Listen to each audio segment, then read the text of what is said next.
Hello, welcome back to Beauty Bee and to another chatting about new releases.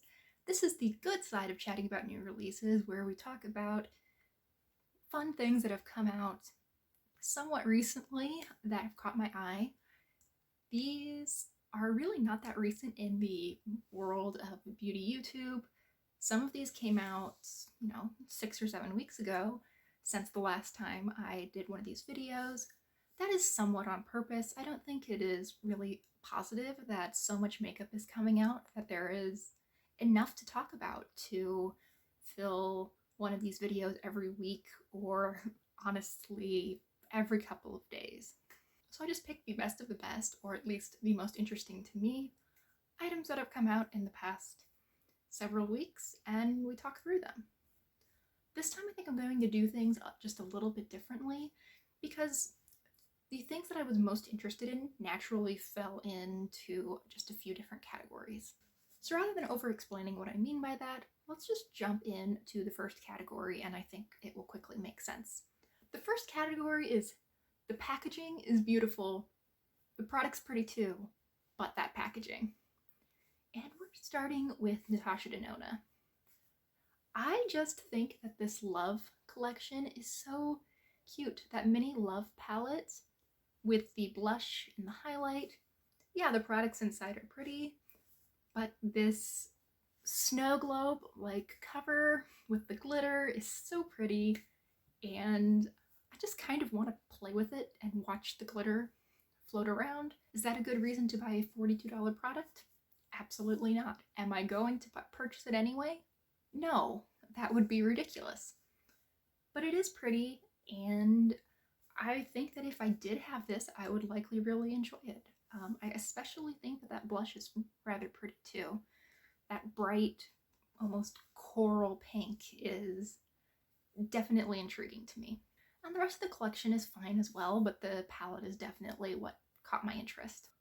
We have two MAC collections. I think I'm going to start with the Dark Cherry. Aren't these gorgeous? I love the compacts and both types of lip packaging. I just think they're beautiful. I think that really light, glowy pink blush would make a really pretty blush lighter, and the lip shades are fine. The design on the Fix Plus bottle is kind of cheap looking and honestly a little bit silly to me, but I really like the rest of the collection. I think it's very pretty. I'm actually not buying anything in this video, at least I don't think so. So I'm not going to just bother repeating myself every time. I'm not going to buy it, but yeah, I'm not going to buy it, but I do appreciate the images. Now we have the Harris Reed collection. I really know very little about this artist beyond that they hang out with Harry Styles and have really beautiful long red hair. So I know just enough about them to be really envious. Also, I guess the third thing I know is that they made a collection with MAC, which is so pretty. This packaging gives me very like late 60s The Fool art collective. I'll put up some pictures of some of their work. It's very much that 60s psychedelic but Art Nouveau, Edwardian feeling mixed together, which I think is stunning. I'm a little disappointed that I really don't want any of this. I would never use that highlighter and blush duo. I just don't have any use for a bright yellow, almost green highlight, especially at a MAC price. A lipstick palette, I'm never going to use a lipstick palette, so no reason to look at that. And the eyeshadow, while I would use it, I know that I have these colors. I definitely don't need to pay MAC prices for another version, even if it is in very, very pretty packaging. So spoiler alert, the rest of this video is just about eyeshadow because I feel like that's really what brands have been focusing on. I think that makes some sense. I mean, we're all wearing masks, or at least we should all be wearing masks. So it's not like people are seeing our lips a ton. No, you don't want to be wearing red lipstick under your mask, take off your mask, and suddenly you've turned into Miranda Sings. So I get why they're focusing on eye cosmetics and to a lesser extent on cheeks as well. Now these three palettes, I really like all of them, and I don't fully understand why. Let's start with the one that I understand the most. This is from Vizier, and it is their Paris Love Letter. To me, this gives me the same vibes as the Mel Thompson Tiny Marvels palette that came out with Sid and Grease. At its core, this is a neutral to cool toned neutral palette with a pop of green and a pop of orange. For I know that I wouldn't use those two pop colors. I'm just not going to use an orange. I have orange eyeshadow and I don't particularly like it. I mean, I forced myself to do this look today to get use out of my orange eyeshadows. And I probably don't have a lot of use for that bright green. So this wouldn't add a lot of value to my collection. And also, those are the two colors that most draw me in. Those are definitely the two colors that catch my attention. The rest of this palette I have. It's very pretty. I really enjoy these colors, but I have them. Next up, we have the Urban Decay Naked Wild West palette. Now, I think that it seems that opinions on this palette have been somewhat mixed. I don't mean as far as reviews go. I actually have not seen, I believe, any reviews of this palette. I just mean that it seems like a lot of people are so not into this, and some people think this is an interesting step for Urban Decay. I'm more in the second group. I can definitely see why this would be a great palette for some people. Yes, it's the warm neutral with the pop of blue palette that we've seen over and over, though definitely less over the last couple years.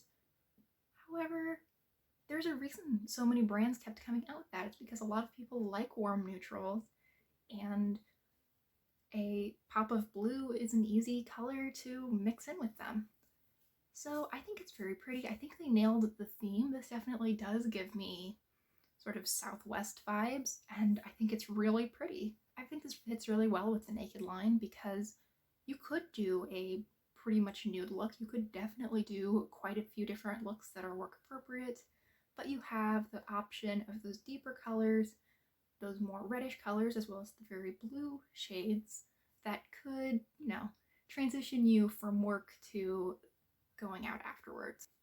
Also, maybe this is just me, but I really appreciate that Urban Decay still puts a slot for a brush in their palettes. I feel like we need to bring that back because that makes it so much easier to take this with you, and not everyone sits in front of a vanity to do their makeup every single day. Having some degree of portability is definitely valuable. Okay, really unpopular opinion time, but this Too Faced Teddy Bear palette, I love this. I think this is adorable. It does skew a little bit lighter than most of Too Faced palettes, which is ideal for people with similar coloring to me. Not so much for people with darker skin tones, so I hope that they will expand this line or add additional palettes that skew a little deeper. But I just think this is so light and pretty. I think sometimes in the beauty community we forget that not everyone has 15 palettes sitting at home.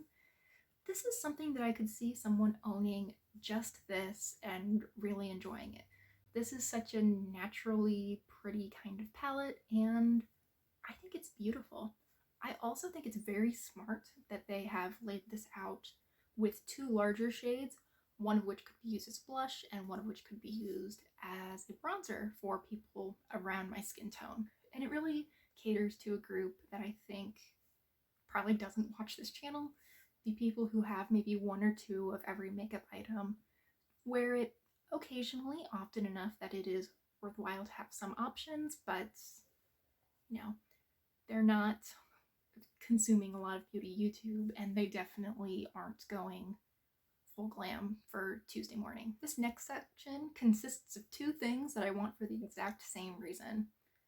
Honestly, I feel like these really dupe each other's vibes, even though maybe they aren't actually that similar. Definitely when I look on a shade by shade basis, I don't see a huge amount of overlap. So if I've gotten you curious yet, the first item I'm talking about is the Chantecaille Butterfly Palette.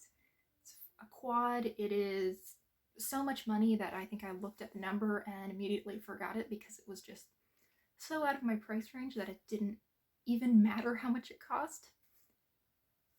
The other is the ColourPop Thumper palette. Now, both of these have a collection around them, but these are the only elements I'm interested in at all. Now overall, I think these color schemes are just beautiful, especially for spring. I like how muted they are, but they also introduce a lot of really pretty shine.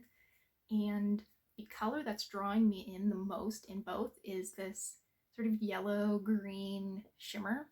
I know that in the Chantecaille one, it is a triochrome shade. From the pictures I've seen ColourPop post on Instagram and Facebook, I suspect that theirs is a little bit of a duochrome. It looks a little bit more gold in some pictures and a little more green in others. I actually want to do a video with a look inspired by these palettes, and I think that'll be up probably later this week or early next week. I just think these are beautiful. In the final category, we're probably going to do this pretty rapid fire. The reason I want all of these is because they're shiny, and I am a magpie. First up, we have the Adept Cosmetics palette. This is the Ninhydrin palette. Ninhydrin is the compound that they use to search for fingerprints, so I don't fully understand what the inspiration behind this palette is, but oh my goodness, that bottom row is so pretty. Very cool toned, very shimmery. I could do without that bubblegum pink shade that they have, but otherwise I just think this is gorgeous and I would really like to play with it. Next up we have the Twin Flames from Danielle Myricks. These are in sort of a standard lip gloss packaging, but they're really glittery shades that you can use on the eyes. I have the exact same things to say about these as I did about the Adept Cosmetics palette. They're beautiful, they're shiny, I want to play with them. I'm not going to, however, because these are $26 each, and that kind of price for what's essentially a single shadow hurts my soul. And last but certainly not least, we have the Norns collection from Odins Eye. I'm specifically looking more at the bigger palette, the 16 shade palette, and I'm not interested in the mattes, just I'm not. Maybe that rosy mauve shade in the second row, but otherwise don't really care. The shimmers though, beautiful, stunning, want to play with them, please come into my life, but I don't want to pay for you. So that's where I am at with recent releases. I would love to know what has stood out to you over the past few weeks, and if you have any of these, please let me know how they've worked out for you. I'm very curious to hear about all of these. I've really not been watching a lot of review-based YouTube recently, so I feel a little bit out of the loop. Thanks so much for watching. I hope you enjoyed, and I hope you'll consider liking and subscribing if you did. Thanks again for watching, and I hope to see you next time. Bye!